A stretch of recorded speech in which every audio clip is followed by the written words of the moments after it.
Rinso, R-I-N-S-O, Soapy Rich Rinso presents Boston Blackie, starring Chester Morris.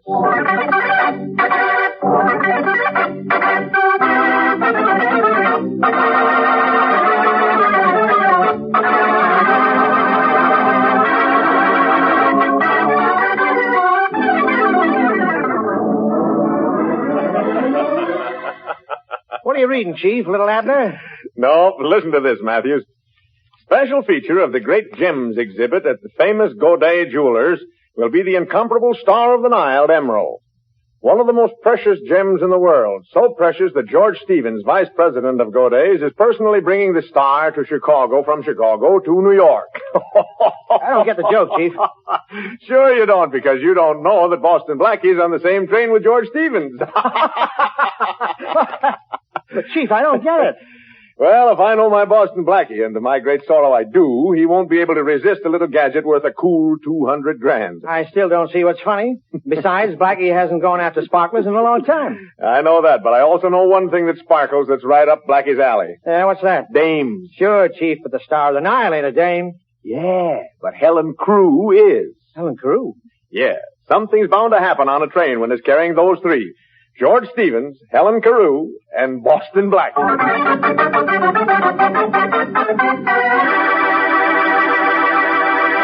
Well, nobody has to lead Blackie to adventure because somehow adventure always seems to seek him out. In just a moment, we'll hear more about Blackie and the Star of the Nile. You know, you can lead a soap to water, but you can't always make it give thick, rich suds. Not if it's hard water. And not if you're using one of those lazy bar or skimpy suds package soaps. No, ma'am, that's when you want Rinso. Soapy Rich Rinso on the job. You see, Rinso bubbles up into mountains of suds, practically at the touch of water. Suds that go right to town on your clothes. Suds that get out more dirt to give you that Rinso white, Rinso bright wash. And no hard scrubbing or boiling to ruin your wash day disposition. A short soaking in Rinso suds, a few quick finger rubs on extra soiled places, and your clothes are ready to rinse. So, next wash day, whistle up a Rinso wash. A wash that's Rinso white and Rinso bright. And now, Chester Morris and the adventures of Boston Blackie.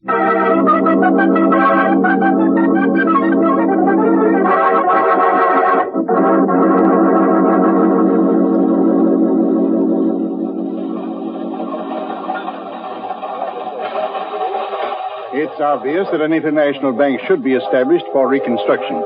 At the United Nations Monetary and Financial Conference held at Bretton Woods, certain preliminary steps were taken. However, it is only the beginning. Oh, I says when you realize that the International Monetary Fund will total around $8,500,000,000. But that's only the beginning. Yes, well, a small beginning.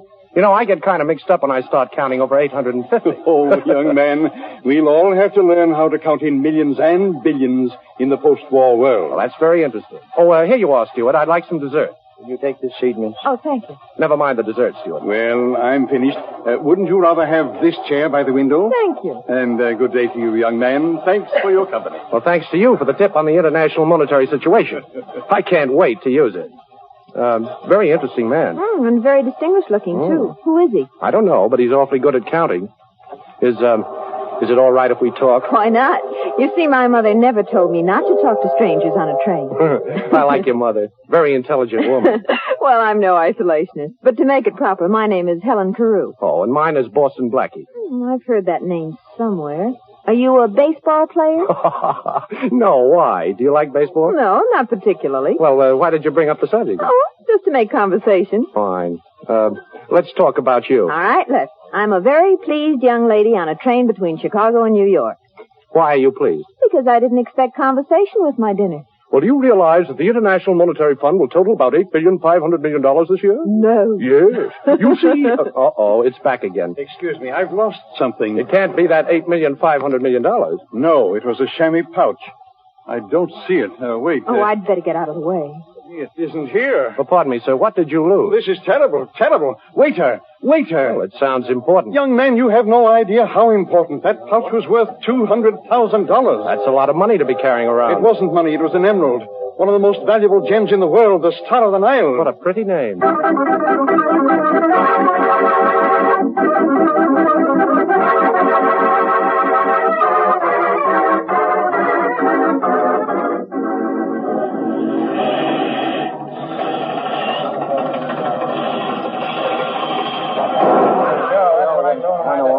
tell you, Inspector, I've been robbed. It was sometime during the dinner hour. The Star of the Nile is missing. Okay, Mr. Stevens, I got that much from the telegram the conductor sent. Now, we'll search every passenger on the train if we have to, so calm down. Now, you say you thought you left it in the diner. Were you alone? No, a young man joined me for dinner, and then later, just before I left, a young lady was seated at our table. Mm-hmm. Friends of yours? Oh, no, just the people one meets on a train. Now, this young man, what was he like? Well, he was a clean-cut-looking chap with dark hair, a good build, nice smile. I'm not a bit surprised. And the young lady? Oh, quite attractive. As a matter of fact, the young man seemed rather taken with her. Well, Mr. Stevens, I don't think you have to worry about your Star of the Nile. I might even say the situation is well in hand. Matthew should be here any moment now with the man we're looking for.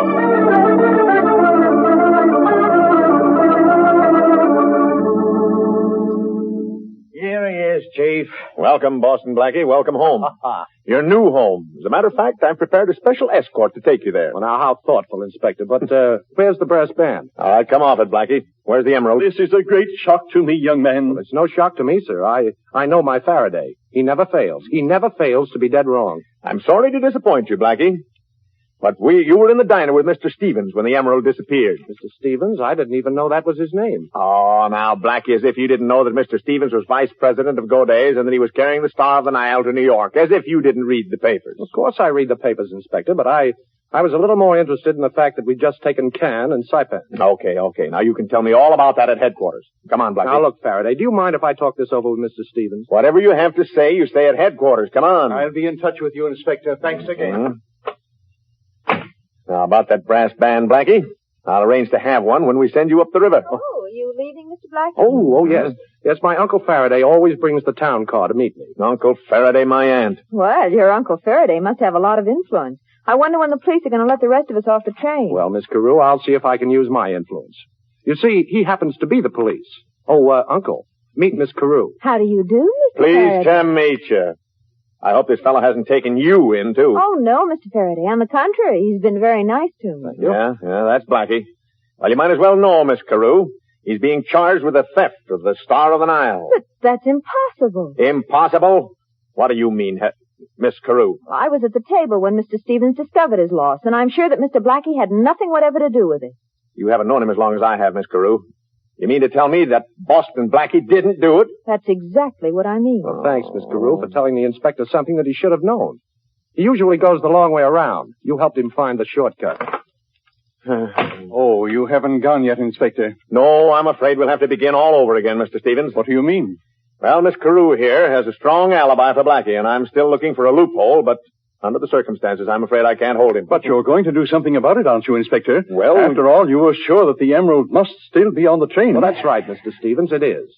That's what I tried to tell you before the inspector shut me up. Oh, so you know. Well, come on, Blackie, where is it? I didn't say I knew where. Mr. Stevens, you're rather absent-minded, aren't you? Absent-minded? Why, no. Well, perhaps I'm jumping to conclusions, but, of course, if you remember, you left the diner without paying your bill. I did? Oh, not that I minded buying your dinner, Mr. Stevens, but it occurred to me that if you were absent-minded enough to forget your dinner check, you also might have forgotten something else. How could I forget the Star of the Nile? I put it in my vest pocket just before I went into the diner. Are you sure you put it in your vest pocket, Mr. Stevens? Yes. Well, then the whole thing's solved.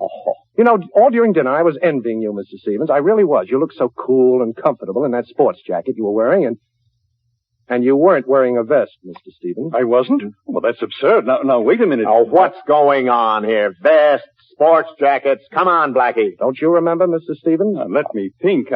I lay down to take a nap just before dinner. Yeah. I got up and dressed and... By George, you're right. Oh. The emerald must be in the vest that I packed in my suitcase. Oh, Inspector, I'm terribly sorry to have caused you all this trouble, and you, young man, and young lady. Oh, thank you. Thank you very much. Good day. Well, how do you like that? You seem to be disappointed, Inspector. Yeah. You know, if Boston Blackie can sit next to a guy in a train that's got something worth $200,000 and not do something about it, I guess it's time I turned in my bag. Well, you should have thought of that before, Inspector. Just think. By now you could have had a cottage, a couple of cows, a victory garden, instead of that pet ulcer of yours. By the way, what do you call it? Boston Blackie. What else? Why, Inspector, how sweet of you. Naming your first one after me. Taxi!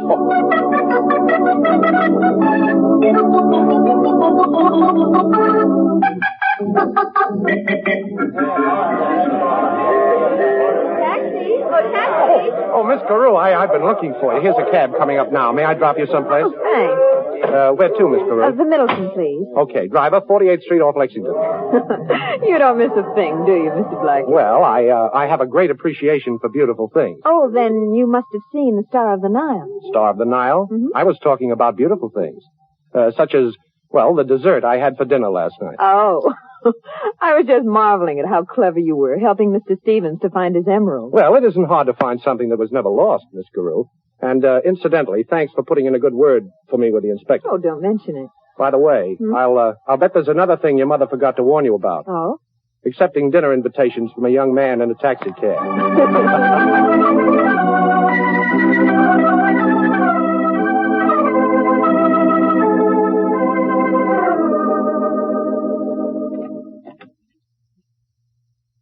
I told you not to disturb me, Miss Everett. I'm too busy to see...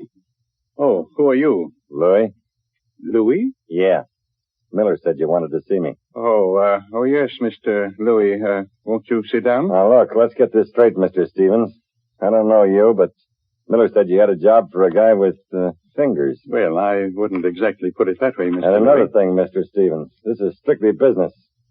Miller says you want me to open up a safe down at Goday's and lift a hunk of jewelry. Well, now... And what's more, Mr. Stevens, I know you're vice president of Goday's. That's your business, but it ain't mine. And if you're worrying about what might happen, you're in a swell spot. After all, who'd the judge believe, me or you? Well, I'm glad we understand each other, Mr. Louis. The emerald has already been deposited in the Goday vault, and since the exhibit will open tomorrow, there's no reason for any further delay.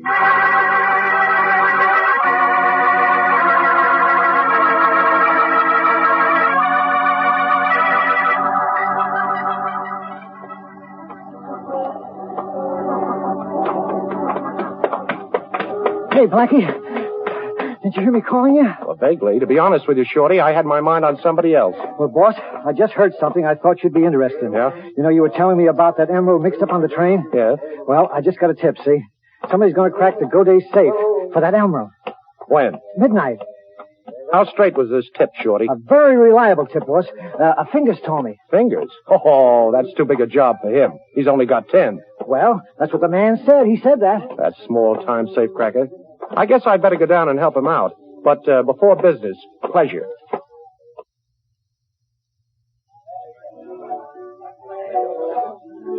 Well, for once, Miss Carew, I can't blame Faraday. After all, he brought us together. Brought us together? Yes. What do you mean? Well, if he hadn't accused me, you wouldn't have had the opportunity to vouch for me, and, well, I wouldn't have had the opportunity to show you my appreciation. Oh, I see. Well, the whole thing was a little silly anyway. Oh, well, not altogether. Faraday has the memory of an elephant and the persistence of a little beaver. And looks like both of them. If anything happens, it's got to be Boston Blackie. Oh, that's a nuisance, isn't it? Oh, I don't know. Faraday hounds me, but it's good to have him around at the wind-up. Blackie, I don't quite make you out, but I like you. Thanks. I hope that's an understatement. Well, I'm surprised the police are so suspicious of you. Oh, that's the story of my life. You see, Faraday has good instincts, only he picks the wrong person. If he knew, for instance, that tonight I may have something to do with robbing a vault, he'd become suspicious right away. But of course you haven't anything to do with that. But of course I have. Only it's not as bad as it sounds. Oh, now I'm really puzzled. Well, the only puzzle is, why don't I spend the rest of the evening with you? Meaning that you have to leave? Meaning that I have an important conference about something green and something Egyptian. Oh, I see. But like the Sphinx, you won't talk. Perhaps I'll have something to tell you later. I'll get your coat. Oh, thanks. I have to phone. But don't make any dates for the next month. I want to put in my bid first. Hello? Operator, give me Madison 72772. Hello? Inspector? This is Helen Carew. I just had dinner with Boston Blackie. We're leaving now. He's dropping me off at my hotel. He's going down to Goday's. He's after the emerald. And, Inspector, if you should happen to catch him, please don't mention me.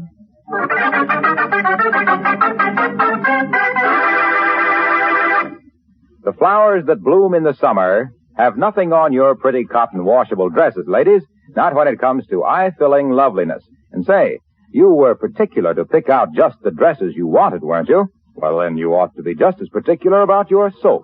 That's when you want Rinso. Washed after wash, Rinso leaves your clothes bright and new-looking. because those power-packed suds get out more dirt. Yes, you'll be proud of your Rinso wash. I'll bet you'll join our chorus of women who have learned to sing their way through wash day like this. Rinso white, happy little wash day song. Rinso white, birdie sing it all day long. Your fine feathered friend has a message to send, so listen, you can't go wrong. Rinso white, happy little wash day song. So get Rinso tomorrow. And now back to Chester Morris and the adventures of Boston Blackie.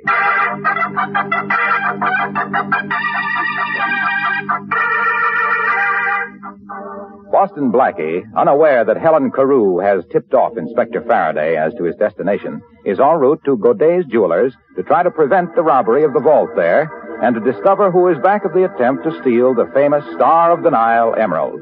It is midnight at the Godet vault. It's no use, Louis. It's one of them new style vaults. I can't make it out. Well, we got dynamite. We'll have to use it. I don't like a noisy job, but where is it? Left it out in the alley, boss. Now, go get it. Okay, I'm going. Try again, Fingers. Stevens is paying off plenty. Well, I'm nervous. This is a big job, boss. Too big for you, Fingers. Okay, stay where you are. Boston Blackie. That's right. What were you saying about a certain Mr. Stevens? Now, look, Blackie, let's be sensible about this. We're having a little trouble cracking this crib. Yeah. I'll make a bet with you. I'll bet you can't open it. Are you kidding, Fingers? I'll make a good bet. All right. So it'll pay you to try. Well, I'll make a bet with you. Not the kind of a bet that'll pay you in money, but it might save a few years of your life. Yeah? Yeah, all you have to do is talk. Yeah, we'll talk, Blackie. And drop your rod first. Oh, so you got a little playmate. Okay, take your gun away from my back. Get it, Louis. I get it. You know, Blackie, this is a happy coincidence. As I said before, we can use you. Only now the bet's off. You're just gonna do it.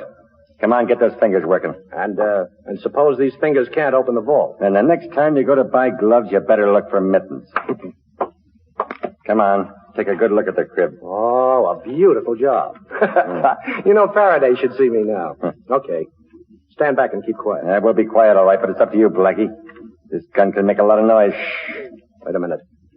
It feels like, there's one. Now let's try this. Next one. Oh, now that's two. Now... Open up! Open up or we break this door down. Come on, it's the law. It's the cops. Yeah, Miller. Is the alley door open? Yeah, Joe's coloring out there. Okay, let's beat it. What about Blackie? Forget about Blackie. Come on. Okay. Hey, now, Chief! Stop, Blackie, or we'll shoot! I warned you, Blackie. Hey, this isn't Blackie. Hey, who are these other two? Oh, Louis, huh? Yeah, Fingers and Miller. Hey, what is this, a national convention? Where's Blackie? How'd you know Blackie was going to be down there, Faraday? A little bird told me, but where is he? Well, now, I don't expect you to believe this, Inspector, but so help me.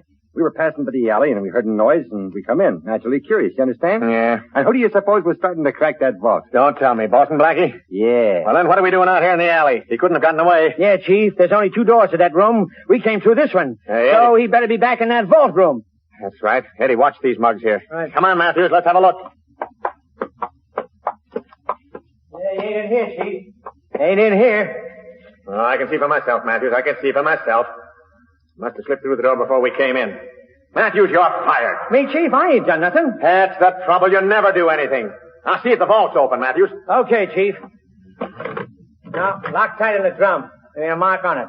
Looks like we saved the emerald for go days, huh, Inspector? Yeah, but I wish somebody had saved Blackie for me. Matthews, I hate to say it, but we gave Blackie a break. We came in just in time to save him from getting into trouble.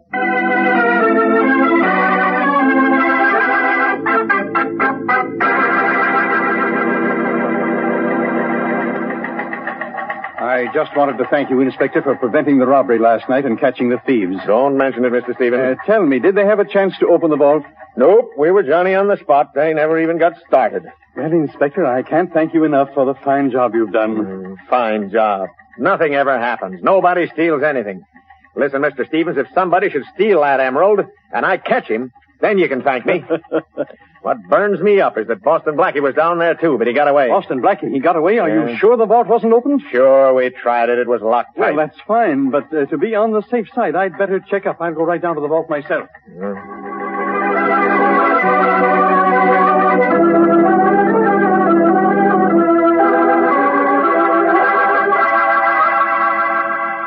But I tell you, Faraday, it's gone. The emerald's gone. I just searched the vault. It's gone. That's great. I've really got Boston Blackie now.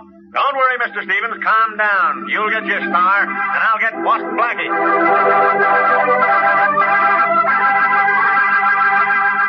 So that's what happened, Helen. Faraday collected 3 mugs, and he didn't seem pleased about it. But, Blackie, how did you get out? Well, while Faraday was rounding up the other mugs, I got the last number of the vault's combination, you see? Mm-hmm. I opened the door and stepped in and then closed it. But you might have been locked in. I was locked in, fortunately, because somebody tried the handle of the vault later. Hmm. You see, Helen, modern vaults have an anti-hold-up device. Well, what's that? Oh, it's a sort of gimmick that locks the door from the inside. Mm-hmm. Well, I just pushed the lever.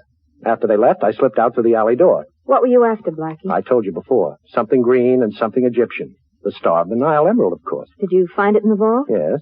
Oh. But I didn't take it. I just wanted to make sure it was there. You didn't take it. Blackie, I don't understand you. Now, look, somebody's after the Star of the Nile, and if he gets it, somebody's going to take the rap for it. Could be me, but that's not the point. Nobody's going to take a rap for somebody else while I'm around. You're talking about somebody. Who? I'll find that out. But first, I want to have a talk with Mr. Stevens at his hotel. Perhaps he has an idea. Goodbye, Helen. Next time, I promise you, we won't have any outside interference. Operator, give me Madison 72772. Hello? Helen Carew speaking. Oh, the inspector isn't there? Well, then I want to leave a message. Tell him that Boston Blackie is on his way to the Cavanaugh Hotel to see Mr. Stevens.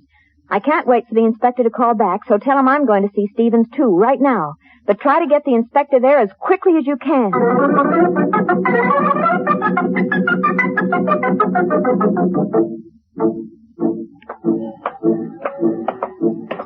Slow down, Blackie. Slow down there. Okay, you can march in step with me and Matthews now. You taking your afternoon constitutional, gentlemen? What were you doing back there at the Middleton apartment, Blackie? Now, Inspector, you're privileged to know anything about my public life. But I insist that you don't interfere in my private affairs. Well, this is a little private affair that I am interfering in. Oh. You're under arrest for stealing the Star of the Nile. What, again? And no alibi this time either. You were down at the Good Day Vault with Louis and the 2 other guys. I got them and searched them, but you got away. Now, somebody got that emerald out of the vault. Come on. Shake a leg, Blackie. Hey, I didn't say stop. I said go. Police! Police, I've been robbed. You have? Who robbed? Have you gone nuts, Blackie? Let me go, police! Oh, cut it out. What is it? Who, what? Let me go. What are you talking about? You put a gun on me, the 2 of them. Help! Now, listen, you all really give it to you. Hear him, he's threatening me. Oh, hey, he's gone. Matthews, why don't you help me out of this mob? Hey, folks, look, I'm a police inspector. Honest, I am. Matthews, quick, shoot at Blackie! Hey, listen, all of you, stand back. Lay off that fella. He's a police. That's Matthews. He's police, too. Chief. Thanks, Chief. Say, did Blackie get away? Yeah. Matthews, you're fired!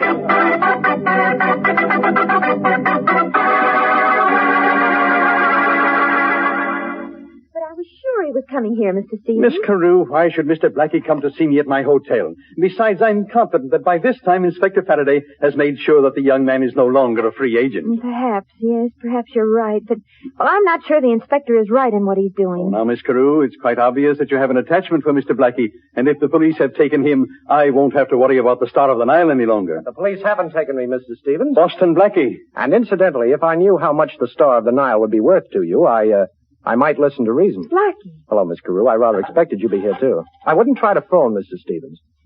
You really don't want the police to come up here. Why not?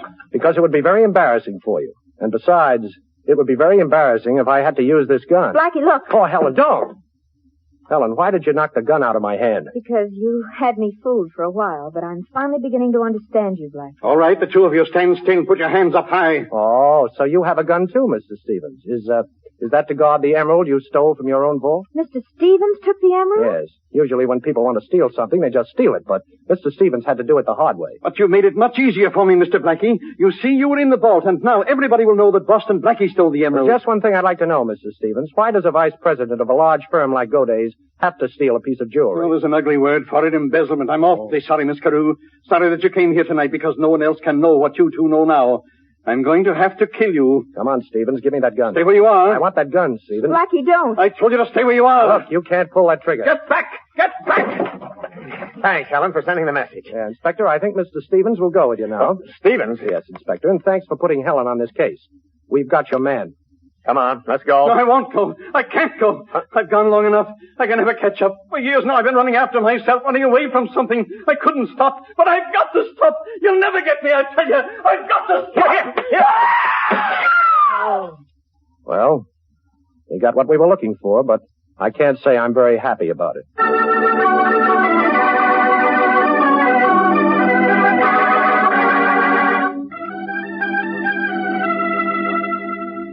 Well, Faraday, this time I've really got to thank you. Don't kid me, Blackie. No, on the level. You saved my life. You know, it's the first time in 10 years that I've been scared. Really? Well, you know, Stevens might have pulled that trigger. No such luck. Oh, very funny. Yes, he'd have shot Helen and me if you hadn't knocked on the door. He had only one other way out, Faraday, and because you came in, he took that way. Always blaming it on me, huh? Now, look, Inspector, won't you miss me a teeny little bit? Does a guy miss a headache? You know, Helen, you really had me fooled. But let me give you a tip. The next time you call Madison 72772, you better be inside a telephone booth. What? Remember when we were out for dinner the first time? Yeah.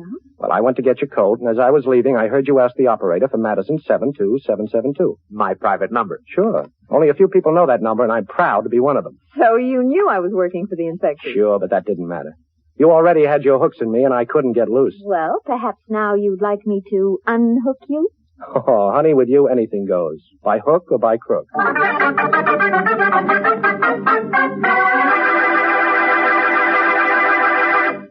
I suppose it's your business if you want to make a big job out of dishwashing, but I'd like to butt in just the same because I feel you don't really like to spend a lot of time at the kitchen sink, and you don't have to if you put Rinso to work for you. Those peppy Rinso suds get your dishes sparkling bright so easily that there's not much point in scraping and scouring with the lazy suds of some soaps. And Rinso's so economical, too. Just a little Rinso goes a long, long way. So better get Rinso tomorrow for dishwashing, for all the soap and water jobs around the house, and for a wash that's Rinso White and Rinso Bright.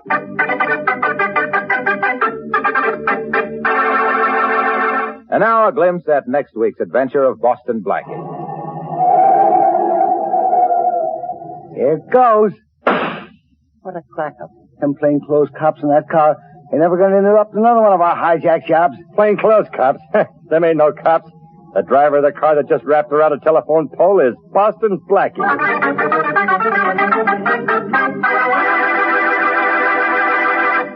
Friends, millions of tons of paper are needed to ship ammunition and blood plasma, so vitally necessary in the winning of this war. Do your share to see that our boys get the material they need. Save paper. The need is terribly urgent. Now, one simple way to help is to take your own shopping bag to the grocer's.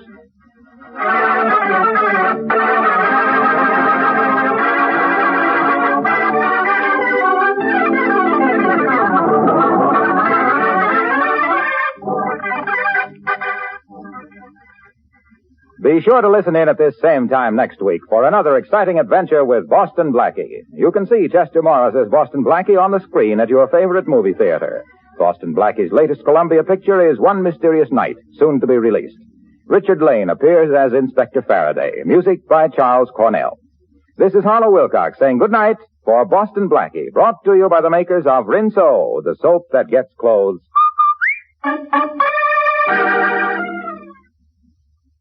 And when you get Rinso tomorrow, buy some Lifebuoy, too. Use Lifebuoy in your daily bath or shower. You'll love that rich, purifying lather. You know, of 7 leading brands, Lifebuoy gives you the most soap for your money. And besides, it's the only soap especially made to stop BO. This is the National Broadcasting Company.